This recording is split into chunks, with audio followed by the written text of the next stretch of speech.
Welcome to the Dirt Court Jesters Podcast, your home for dirt track racing across the country and right here in the Ohio Valley. This is Josh, and in episode 32, we're going to talk about sprint car earnings, dirt track podcast, and late models versus sprint cars. Hope you guys are ready to get dirty.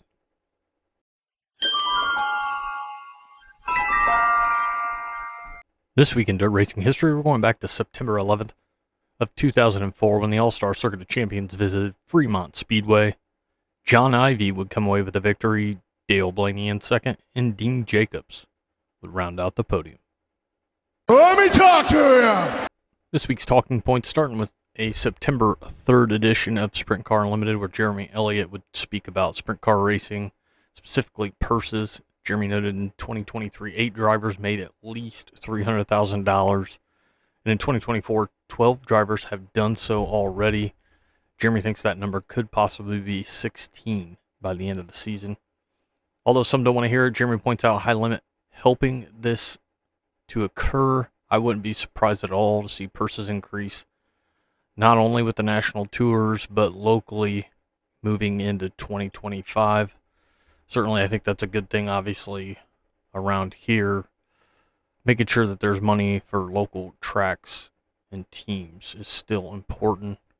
Still something that has to be figured out. On that same day, Justin Fiedler and Dirt Tracker point out what some may or may not have thought about this season, how often on the USAC Midget schedule is. So I decided to go ahead and look at a comparison between the USAC schedule and the Extreme Midget schedule. Extreme started out in March, where USAC didn't start until the end of April, but those events for USAC were rained out. The Extreme Midgets would race 8 times before the first USAC Midget event occurred. After Indiana Midget Week, USAC Midgets were off for a month. That being said, Extreme didn't run at all in June and didn't run again until the third week in July. They ran some in September, and their season is going to end in Illinois in the first week of October. USAC's off the second half of July and the entire month of August. They run a good amount here in September, including the 4 Crown at Eldora, before being off again for over a month until their West Coast swing in November to end their season. So I think it's interesting what Justin pointed out, that USAC's kind of off and on with the midget schedule. And really, Extreme's kind of doing the same thing. I agree with him. I don't understand it. It doesn't make sense to me. Why would you have such big gaps throughout the season? And it's not just once. It's more than once. So once you start the season, we've talked about this before. I don't understand at the beginning of the Outlaw season how they start and race and then they're off for almost a month. That to me doesn't make sense. I would rather start a little bit later and just keep that ball rolling. USAC, especially with the midgets, it seems to be off and on, and Extreme seems to be doing the same thing. I don't know if that's because there's 2 national series competing against each other or not. If we had one, would we have more of a flow in the schedule that would run from beginning to end? I don't know the answer to that. 1,032 cars, a new record car count for IMCA Super Nationals. Holy smokes. Last week I talked about them racing across, I think it's 8 straight days. The crew at Boone County, the dirt included, put in a lot of work to make that week possible, and bravo to them out there. And on that note, Jake Buback is your 2024 IMCA RaceSaver National Champion. Congratulations to Jake. He also won IMCA RaceSaver Championships in 2022 and 2020. So, again, congratulations on the championship, Jake. And a question that I posed, do late models get better coverage than sprint cars? I posed this question on X and had a lot of good feedback. Most of us agree that late model coverage is above and beyond sprint cars. That's not to say that folks aren't trying to get sprint car coverage out there. Certainly, we're kind of heavy here on it. The dirt on dirt guys do a great job with late models, and joining forces with Flow Racing makes them even stronger.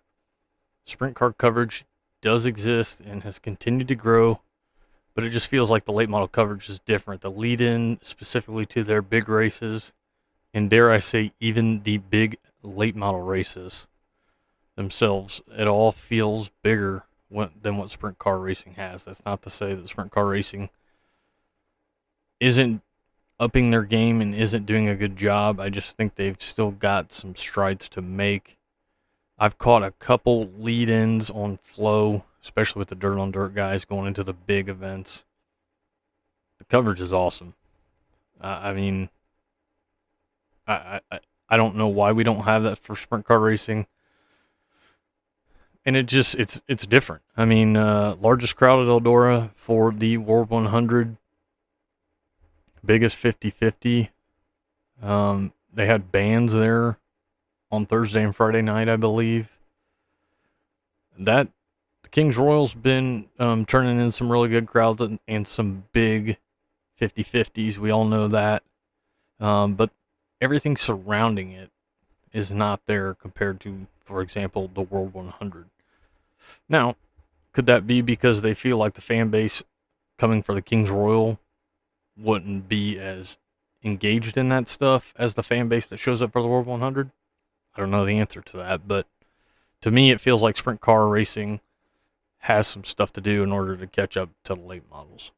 I want to wrap up this week's talking points by talking about them late models again. They do not mess around when it comes to the paint schemes, the wrap schemes, whatever you want to call it.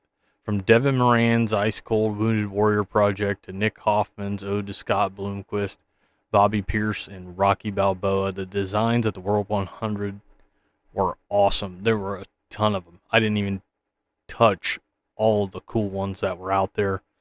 And they did it for the dream too. These guys, when the big races are there, they bring out the big guns in terms of the designs on the cars. Sprint cars, I mean, we try to do some different things, but feels like there's a box that they're stuck in that they can't get out of.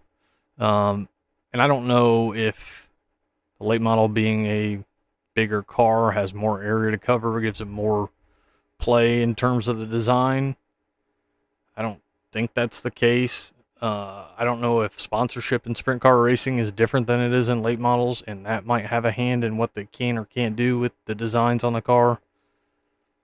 Maybe it's none of that. Maybe it's more to that. Drop me a comment on YouTube and let me know what you guys think. Why is it that the late models show up with the badass paint schemes? Not to say sprint cars don't show up with cool ones, but they're lagging behind in that too. So drop me a comment on YouTube. Let me know what you think. I want to give a shout out to Victory Fuel, from Throttle Punch to Lucky Lemon to the ever delicious Purple Potion. They've got 4 packs, 12 packs, and some cool merchandise.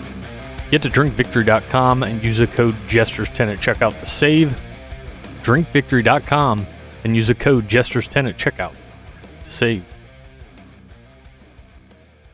Acknowledge me! This week's race recap, starting with September 1st. Angel Park in the Firemen's Nationals, night number 1, USAC Midget. Zach Weigel gets his first USAC National Midget win. Cannon McIntosh in second, and Logan Seavey in third. Crystal Motor Speedway had GLLS, where Jacob Savage would get the win. Justin Ward in second, and Avery Neal in third.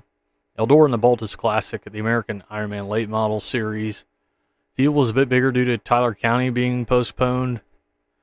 Jonathan Davenport lapped 2 cars in his heat race, but Garrett Alberson would come away with the win. Carson Ferguson in second, and Jonathan Davenport in third. In the modifieds, Jonathan Taylor came away with the win, and stock cars, Craig Dippen would get the victory. Goods Raceway in the 270 micros, Wes Liebert with the win. Grady Reinhardt in second, and Race Jacobs in third. Sportsman Classic, Casey Stillion would get the victory. Cody Stillion in second, and Ryan Johnston in third. In the junior sprints, Carson Kramer gets the win. Rocco Ledford in second, and Dalton Andrews in third. In Mod Lights, Jimmy Smith from 8th to the victory. Logan Lewis in second, and Drew Duncan in third. Sport Mods and Ken Downey with the win. Liam Villanez in second, and Wyatt Glass in third. USAC and High Bank Nationals, $100,000 to win with the World of Outlaw Sprint Cars, and Buddy Kofoid gets it done. Buddy gets the big check. Carson Macedo in second, and Bill Baylog with a nice third place finish. Electric City Speedway in the 28th Montana Roundup, night number 3, Power Eye Stock Cars. James Niswonger with the win. Jeff Dowdy in second, and Josh Harris in third. In the IMCA mods, Jordan Beard would get the victory. Mitch Calder in second, and Justin Pike in third. Mudlick Valley in 3,500 to win for late models. Avery Taylor from 20th to the win, and he's going to be this week's chicken winner dinner. Way to get the elbows up and get up front, Avery Taylor. Avery Taylor comes away with the win. Cody Rogers in second, and Kenny Christie in third. In the modifieds, Jason Brookover would get the victory. Josh Thomas in second, and Derek Richmond in third. KDRA Bombers, BJ Brannaman gets the victory. Tyler Collins in second, and TJ Smith round out the podium. Lake Ozark in the triple sprint showdown finale with a Power Eye 410. Erickson Jennington gets the victory. Joby Miller in second, and Cameron Key in third. 6th annual non-wing nationals with a Power Eye War non-wing sprint cars. Mario Klauser gets the victory. Wesley Smith in second, and Xavier Doney rounds out the podium. The Power Eye 305s, Emilio Hoover gets the win. Jake Martins in second, and Brett Combs in third. Raceway 7 September shootout with the late models, $5,000 to win. Nate Young gets the victory. Dave Hess Jr. in second, and Troy Johnson in third. In the modifieds with $2,000 to win, Dave Hess Jr. gets the victory. Max Blair in second, and Daryl Bossard rounds out the podium. Talladega short track with USCS, Dale Howard gets the win. Jordan Mallett in second, Morgan Turpin Havner in third. The Hill Raceway in Wisconsin, IRA Sprints. Joel Myers Jr. gets the win. Scotty Thiel from 11th to 2nd, and Scott Neitzel in third. Tyler County Speedway, the 56th Hillbilly 100 with Lucas Oil Late Models was postponed. I'm not sure that they're going to be remaking it. I've been seeing things about getting refunds, so I don't believe that race is going to happen this year. Wayne County, the Pete Jacobs Memorial, $10,000 win with fast. Cale Thomas gets the victory. Henry Malka in second, and Zeth Sabo in third. In the 305s, Brian Sabato gets the victory. Brendan Torek in second, and Dustin Dimon in third. Late models, Kyle Moore gets the victory. Todd Brennan in second, and Larry Bellman in third. In the modifieds, Brad Golf from 8th to the victory. Ryan Markham in second, and Dustin Daughtery in third. 35 Raceway in the Chuck Engel Classic, OVSCA, Corey Crabtree from 9th to the victory. Way to get up there, Corey Crabtree. Brandon Conkle in second, and Nate Reeser in third. September 2nd, Port Royal in the Labor Day Classic with 410 sprint cars. Logan Wagner gets the victory in the 69K. Chase Dietz in second, and Michael Walter in third. Utica Rome in a New Yorker 50 with a short track Super Series Big Block Modifieds. Super Matt Shepard gets it done again. Matt Shepard with the victory. Alex Payne in second, and Anthony Perego in third. Tim Fowler went 23 to 5th. Way to get up there, Tim Fowler. September 3rd, Boone Speedway, IMCA Super Nationals, IMCA Northern Sport Mods, Logan Anderson with the win. Dylan Van Wyk in second, and Cam Reimers in third. September 4th, Eldora Speedway, Flow Racing Night in America. Jonathan Davenport dominates and gets the win. JD with the win. Devin Moran in second, and Ricky Thornton Jr. in third. September 5th, Eldora again. The World 100 night number 1 and their twin 25s. Feature number 8, Ryan Gustin gets his first feature win at Eldora. Congratulations to Ryan Gustin. Brandon Overton in second, and Jonathan Davenport in third. In feature B, Hudson O'Neill gets it done. He gets the victory. Bobby Pierce in second, and Tim McCready in third. Port Royal would have high limit, or Brad Sweet would get the win. His first since May. He's got to feel good getting that monkey off his back. Brad Sweet with the win. Brico Abreu in second, and Anthony Macri in third. In the 305s, Drew Young will get the win. Ken Duke Jr. in second, and Logan Spar in third. September 6th, Attica was supposed to have AFCS. Unfortunately, that got rained out. It also got rescheduled for a weekend that there's a race at Eldora. Hey, maybe that's all they could figure. Eldora in the World 100, night number 2, Twin 25s, feature number A. Jonathan Davenport from 9th to the win. Devin Moran in 2nd, and Bobby Pierce from 12th to 3rd. Couple guys getting to the front. Congrats on the win there, JD. Feature number B, Hudson O'Neill with the win. Corey Hedgecock in 2nd, and Josh Rice in 3rd. And, I'm getting ahead of myself here a little bit. Corey Hedgecock had a nice finish for the World 100. I was kind of wanting to see Josh Rice get up there as well and be kind of a big dark horse. But hey, good weekend for those guys. Gondik Law Speedway and IRA. Danny Sams third gets his first IRA win. Congratulations, Danny Sams. Joel Myers Jr. would finish in 2nd, and Blake Nemi in 3rd. Port Royal and High Limit, Aaron Reitzel gets the victory. Justin Whittle in 2nd, and Chase Dietz from 12th place to 3rd. Way to get up there, Chase Dietz. Congratulations on the win. Aaron Reitzel, a nice 2nd place there for Justin Whittle. Sharon was going to have the Apple Festival Nationals. Unfortunately, that was rained out for the entire weekend. Stockton Dirt Track had the World of Outlaw Sprint Cars, and Shane Golblick would set a new track record with 11.301, 11.301. New track record there set by Shane Golblick. But in the feature, Buddy Kofoid would get it done again. Buddy Kofoid gets the win. Shane Golblick in 2nd, and Justin Sanders in 3rd. Texarkana 67. In the English Short Track Nationals, night number 1, with the USAC Sprint Cars, Brady Bacon sets a new track record of a 14.110, 14.110. But then the rain came, so they did not get to finish that night. Moving to September 7th, Atomic, they would have a June 1st makeup for feature winners.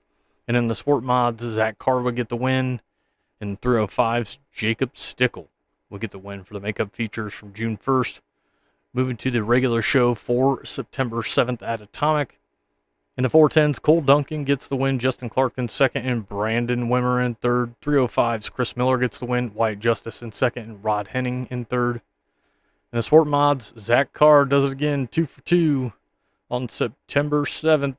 Way to get it done, Zach Carr. Miles Cook 2nd in 2nd place, and Jeff Conrad in 3rd. In Butler, the John Reeve Memorial with some 410 sprint cars. Josh Turner would come away with a victory. Van the Man Gurley Jr. in 2nd, and Darren Nida in 3rd. Cedar Lake and the Jerry Reichert Memorial with IRA. Danny Sams goes back-to-back. Danny Sams wins again. Kerry Madsen in 2nd, and Joel Myers Jr. in 3rd. Fremont would have the AFCS Season Championship. And in the AFC 410s, Cap Henry gets the win and also wins the AFC 410 Championship. Congratulations to Cap Henry. In the race, Caleb Henry would finish 2nd, and Nate Dussel would finish 3rd. In AFC 305s, Paul Weaver gets the win. Tyler Schulich in 2nd, and Dustin Stroop in 3rd. And Jamie Miller would be your AFCS 305 champion. Also had trucks on hand where Sean Valeni would get the win. Jamie Miller would finish in 2nd, and Dave Golombuski from 11th to 3rd. Eldora in the World 100, $57,000 to win. Like we said a little bit earlier on in the podcast, record crowd. They were parking cars on the go-kart track. The 50-50 was $117,000 to win, I think. Just a packed house. They did some great things to honor Scott Bloomquist earlier in the day, as well as before the feature. If you haven't seen the highlights, go back and check it.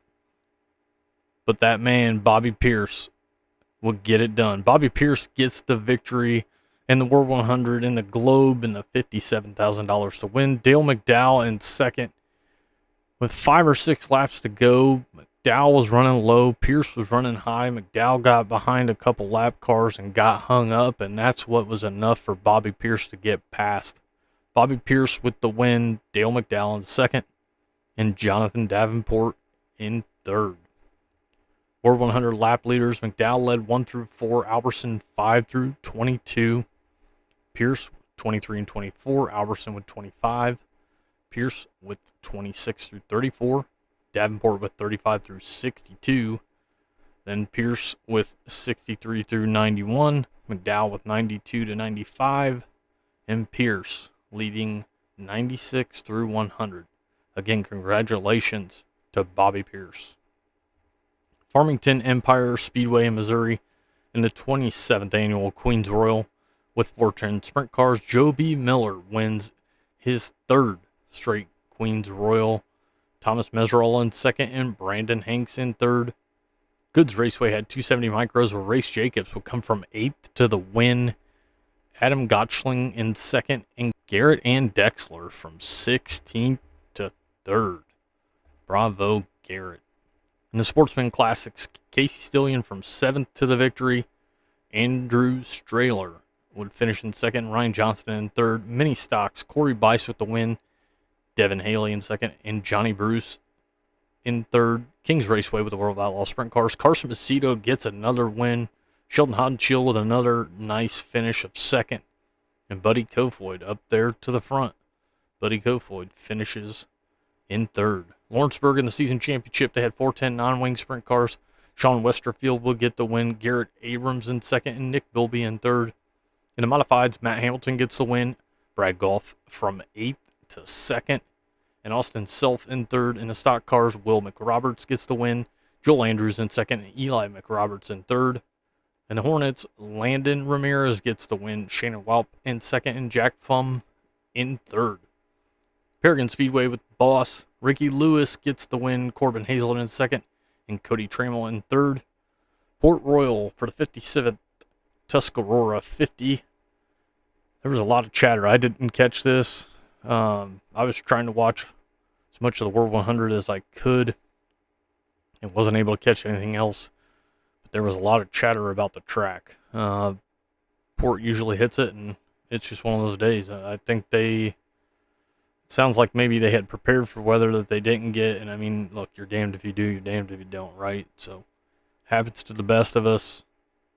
Port Royal will be fine. The 57th Tuscarora 50 with high limit, Rico Abreu. What a week for Rico. 2 big races, 2 big checks, and Rico brings them home. TJ Stutz in second and Anthony Macri in third. Silver Bullet Speedway in the GLLS season finale, Justin Ward gets the win. Jacob Sabaj in second and Arlie Cooper Jr. in third. And Justin Ward is your 2024 GLLS champion. Congratulations, Justin. Texarkana 67, the Wingless Short Track Nationals final. USAC Sprint Cars, Logan Seavey decides one day was long enough for Brady Bacon to hold the record, so he went ahead and set his own. And Logan Seavey with a new track record of 13.985, 13.985 at Texarkana 67. But Brady Bacon would get the victory that night. Kevin Thomas Jr. in second and Baseline Pursley in third. September 8th, as we're recording this, Weedsport has the Empire Super Sprints. Woo! This week's View from the Valley, OVSCA points with 2 races left. Danny Smith's ahead by 2 points over Wayne McPeak. Third place Keith Baxter is 32 behind. OVSCA posted they're looking to expand and need some folks to help moving forward. So OVSCA looking to make some moves for the 2025 season as it appears. And they need some folks to lend a helping hand. I reached out to him to see what exactly they're looking for. Did not get a response. So you may want to reach out to him if you're interested and if you can help. Current Fast on Dirt driver standings with 2 events remaining on September 13th at Fremont and October 12th at Atomic. Brandon Spithaller's got 25.97, and Zane DeVault is only 55 back. We've got some good points battles going on here, and with 2 races left, anything can happen. There's also 2 weekends of point races remaining in the 2024 USAC Midwest Thunder Midget season. Bryce Massengale is at the top of the leaderboard right now with 580 points.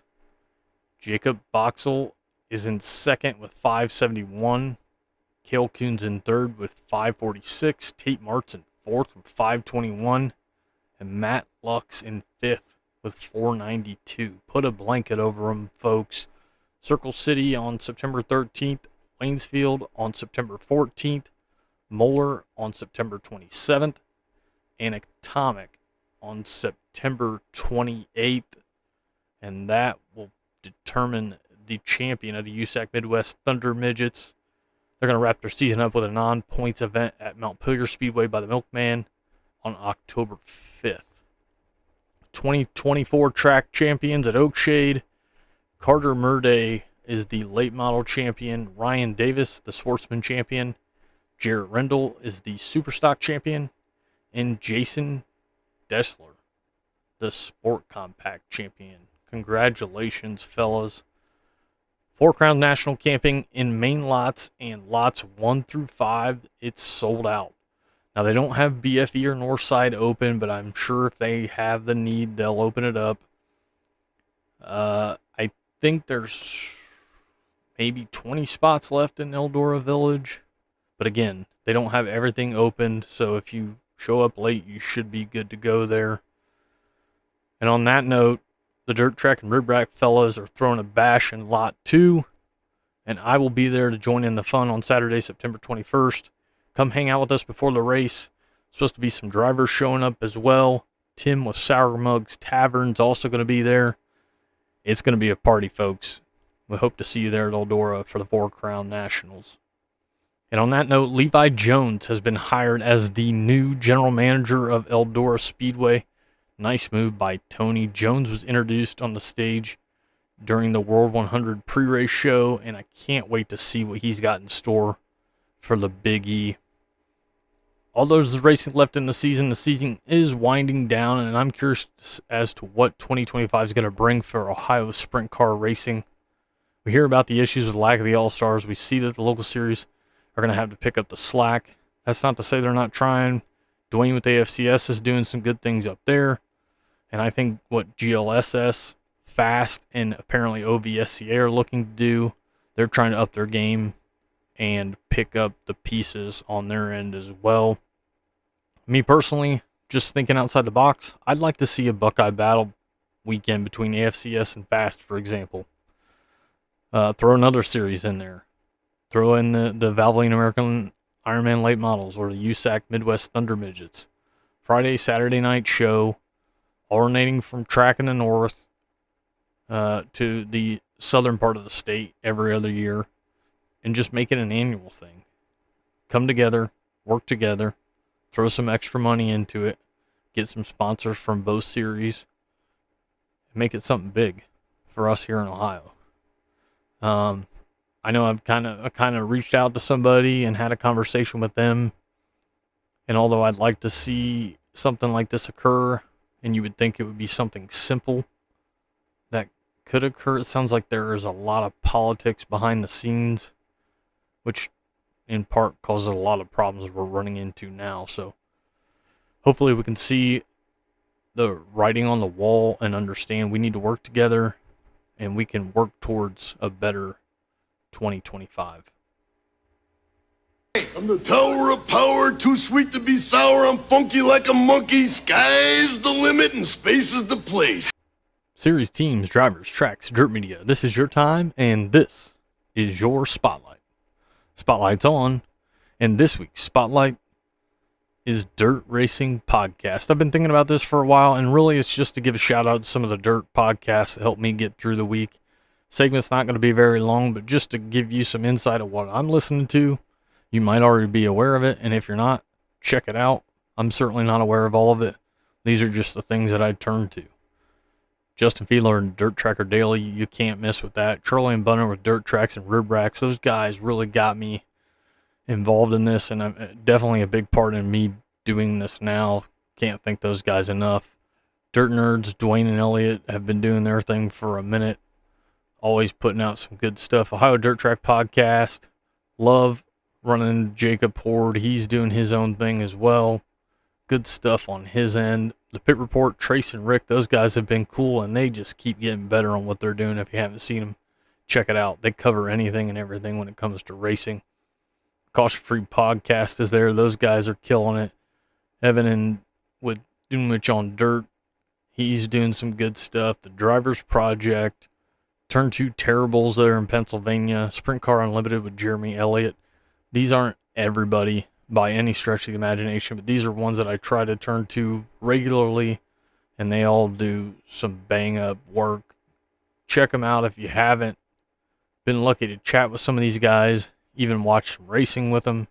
And there's a lot of good folks in dirt racing, a lot of good folks that are trying to get the word out for dirt racing, and that goes for all these fellas. We all love racing, and we're all in this together, and we're just fans trying to promote the thing that we love.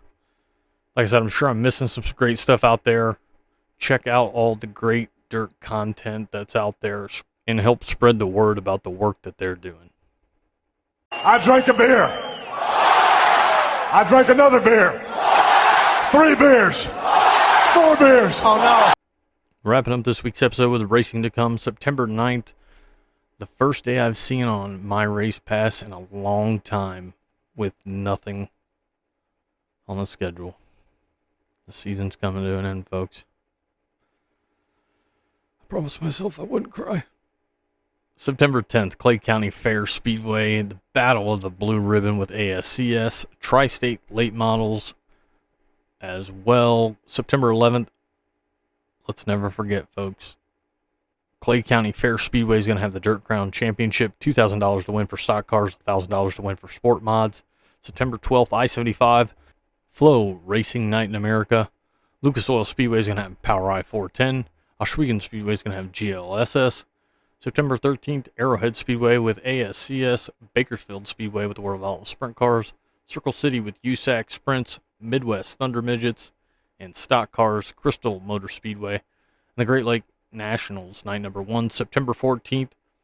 Crystal Motor Speedway is going to have the Great Lake Nationals finale. September 15th, Florence Speedway in Kentucky, their final points race of the season with modifieds and crate late models. Goods Raceway is going to have a 200-lap enduro race. Talladega Short Track with the World of Outlaw late models. And the Terre Haute Action Track will have Maverick Sprints. As always, this card is subject to change. That wraps up this week's episode. We'll just have to keep moving to the front, one lap at a time.